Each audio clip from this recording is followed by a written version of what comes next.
Welcome to the Voices of the Learning Network, the podcast connecting the learning and development communities. In this show, we speak with leading experts to explore the themes shaping the future of L&D. Hey, I'm Bill Banham, Director at the Learning Network, and today I'm thrilled to be joined by Paul Matthews, Founder, CEO and L&D expert at People Academy Limited. Paul is one of the UK's leading voices in L&D, author of 3 best-selling books and a sought-after keynote speaker and consultant. He's passionate about helping organisations make L&D a true lever for business success and, ultimately, a tool for changing lives. Today, we'll be exploring how tech and humanity intersect in L&D and how leaders can navigate both the opportunities and the elephants still in the room. I hope you enjoy this conversation that I had with Paul. Hey, Paul, welcome to the podcast today. Thank you very much for joining me. Oh, thanks for inviting me on. It's great to be here. So you often talk about L&D being a huge leverage to change lives, but also one that's maybe underused. What do you mean when you talk about a leverage point, and why do you think that organizations sometimes miss that mark? I think when I'm talking about that, I usually mean, take a supervisor training. If you can improve that supervisor's work by 5%, maybe they can improve their team members by 3%, maybe, and then the ripple effect starts. So it actually knocks on. If those team members are then having a better time at work, they'll probably end up being easy to live with at home. It spreads out as a ripple. And I think people often forget how much of a ripple effect can occur from good L&D. As you know, we were chatting by email, and again, just before we hit record today, all of the episodes we're recording at the moment are connected with the theme of this year's Learning Network Connect conference, of course, and that's the intersection between technology and humanity. Not a small subject, Paul. From your perspective, how is this intersection shaping the L&D profession today? I suppose in the near future, this can be a very literal intersection between technology and humanity. And what I mean by that is like implants, where we're intersecting, we're right up close and personal with a piece of tech that's implanted in us. That's already starting, but in a very small way. For now, in most cases, that tech's kind of outside of us. And we interact with it. The relationship's more at arm's length, but it's getting closer and closer. Often without our awareness too, because there are devices springing up all around us that are getting more and more intelligent as we go. But I mean, we've been interacting with tech for years. This is nothing new. And in 300 BC, the Nabateans perfected the camel saddle, and that enabled them to use cavalry tactics militarily, and they controlled some trade routes and got very, very rich. And that's hence the ruins at Petra in Jordan. So, I mean, that saddle was new technology. So the difference really now is as much as anything else, the speed of dissemination of that tech when we're interacting with it. So it's really interesting conversation, that sort of intersection and, where we touch and how close that touch is. I think maybe the difference now is, actually, first I should just give a little nod. It sounds like you're a history buff, to a post that I saw you shared on LinkedIn recently about crossing the Rubicon. And I just thought that was a very powerful post. So just a shout out to that. Yeah, thank you. So I was going to say, okay, so the term we haven't used yet, though, as part of this discussion is AI. We're not just talking about technologies which are developing at a particular pace. We're now talking about artificial intelligence, which is increasing at huge scales. We're looking at artificial general intelligence in, it depends on who you believe, not too long a time, and artificial super intelligence after that. It's interesting times that we live in, Paul. From your perspective, what do you see as some of the biggest opportunities and perhaps some of the biggest risks when we do focus on the ways that AI is changing the L&D space? Oh, well, let's do the bad news first. The risks, I think, are outsourcing too much of our thinking and ending up, from an L&D perspective, with bland L&D output. It needs to be used as a fine tool, not a blunt instrument. And I think there's enough research already out there that shows that if people lean on it too heavily across the board, they end up getting very same bland kind of output. That probably isn't going to make the differences that we want to see. But the rewards are really enhancing our capability to produce better output. I mean, I've just used it for a significant project, not L&D, but within my business. And the output, because of the AI, was certainly better than I could have ever done on my own. So for me, that was a big plus. Now, even if I'd had the time and the inclination to spend a lot of time in research and get there, I might have got somewhere close, but boy, did it speed the whole process up to get to a better output. So I think that's the really big advantage of it. But we've got to be careful we don't just outsource the idiotic stuff to it, or not the idiotic, the stuff that we don't like doing, because otherwise we end up just becoming an editor of stuff that AI produces. And that's not terribly life enhancing either. So there's different ways to think about how AI is going to get used. I'm not an expert. There's others doing a lot more cogent thinking about this than I do. In that case, let's move on and talk about an event that you'll be at later this year. You'll be a speaker there, and you're going to be talking about the elephant still in the L&D room. Can you give us a preview? And what are some of the key elephants that remain despite all the shiny new technology?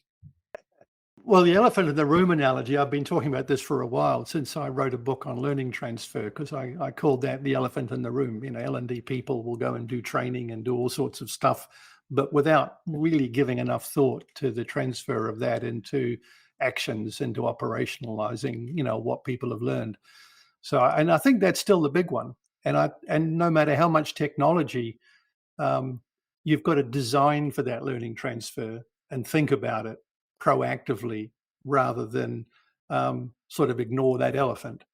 And I mean, the great thing about the technology that we're have seen and are seeing now is that it can definitely help with learning transfer. It can definitely help with outing the elephant, as it were. So we need to harness that tech to deal with it. But of course, if you're not designing for learning transfer in the first place, you're still not going to get it, no matter how much technology you might apply to that. So things are certainly changing, but we've got to be really careful that we don't just harness the technology to keep doing what we've always done, especially if that's somewhat dysfunctional. I mean, there was that old term in early computer days of GIGO, garbage in, garbage out, which some people might remember if they've got as much gray hair as I do. And another way to think about that is if your current process, that what you're doing now is crap, and you apply computers to it, what you'll get is faster crap. So applying technology, you've got to do it sort of thoughtfully, and apply it to things that work rather than just apply it to what you're doing, even if that isn't working terribly well. It won't fix a broken process, basically. It'll just speed it up. Okay, now, Peter, while the Learning Network has a largely UK-based bunch of members, there are folks all over the world too that are involved in different ways. And you, as someone who travels globally to speak and to consult, have you noticed regional differences in how L&D teams approach tech and its role in human development? Actually, I'm not traveling quite so much these days since COVID, I'll be perfectly honest. But yes, there are regional differences that I'm seeing. And a lot of that stems from the cultures of those areas of the world. So, for example, just as a simple example, quite a few cultures now are still focused on that certificate, that qualification, that piece of something they can frame and put on the wall as a result from organizational learning. And that seems to be what the organizations are asking for: get my people through to this qualification or the certificate. And of course, what they're doing is they're subverting AI in pursuit of that goal, rather than some other places which are perhaps more performance or action oriented and so on. So the changes, they're all getting in, dealing with AI, all using it, but the way they're using it and their focus and their output tends to vary depending on the culture and kind of what they were doing already. Overall, are you positive for the promise of AI and its impact on L&D in the next few years? Yes, yeah, absolutely. I think there's, like any tool, that can be used and misused. And something like this will be weaponized, no doubt. So, of course, I have my concerns about the world in general. And is there life after AI, or does AI take over? I don't know. But I think there's really there's some places that AI is really starting to help in terms of creating drugs that we could never have done on our own. Weather forecasting. There's all sorts of stuff where its ability to crunch data and do things is going to enhance whole areas of science in a way we could, never have previously imagined. So I think overall it's very positive. In terms of L&D, I think there's a fair bit of change in thinking needed for people to start saying, well, how can we really harness this effectively, rather than just continue doing what we've always done, but just do it with AI? Because I think that would be a mistake. I think there's more needed than that. The opportunity is there to make some significant changes. Who's doing it well then? Can you point to some organizations that are employing AI with the right technologies to develop their people, and they're doing great things? What would be some of those organizations? Maybe you've worked with them, maybe there are others out there that you admire. I'm not sure I want to sort of name names as such. I think there's pockets of really excellent usage of it out there. There are also, if you read the stats and the research, there's so many AI initiatives, not L&D necessarily, but just in general, that organizations have put in place that have failed miserably. Sometimes because the boards just said it's got to be done, within a month. And of course, that's not enough time to make those changes. So there's a lot of failed AI projects. And there's even talk now in the press about as AI coming off the boil, as it were, maybe not. But I think in L&D, there's a lot of useful stuff. I saw a report recently from the Fosway Group that so much of the AI that is touted in platforms is still really on the roadmap. It's not real. It's not available for hard use yet. So I think, we're just early days, and it's the early stage of that adoption curve. So we've yet to see how it's going to pan out. Beautiful. We are flying through these questions today. Just a few more for you. Looking ahead, what emerging technologies and maybe learning practices beyond AI do you think will most significantly shape the learning landscape in the next few years? In general terms, I think the next sort of two big areas are robotics, is combining AI plus the ability for them to drive an independent machine in its own right. So I think that's certainly a big piece of coming. I'm not sure how that'll really affect L&D so much.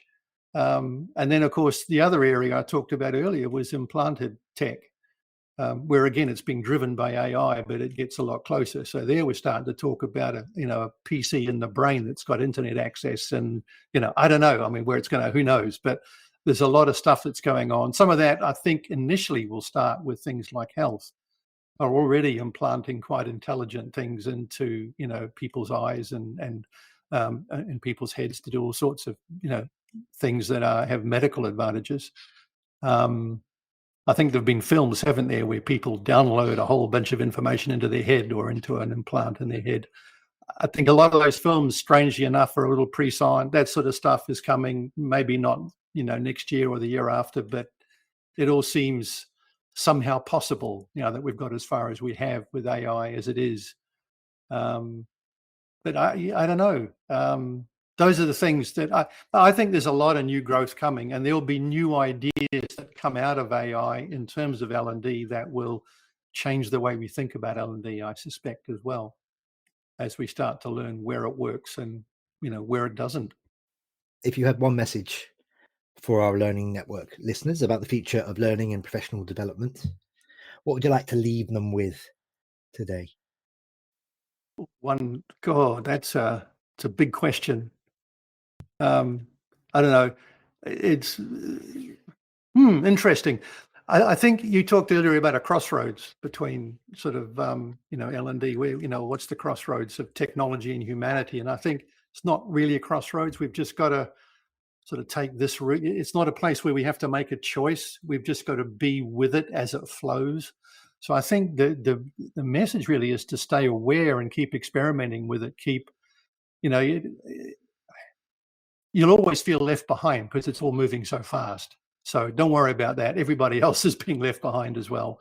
But it's just being aware and keep experimenting and follow some thought leaders in the space. And certainly in the AI and L&D space, follow people like Philippa Hardman, Ross Stevenson, Erica Farmer.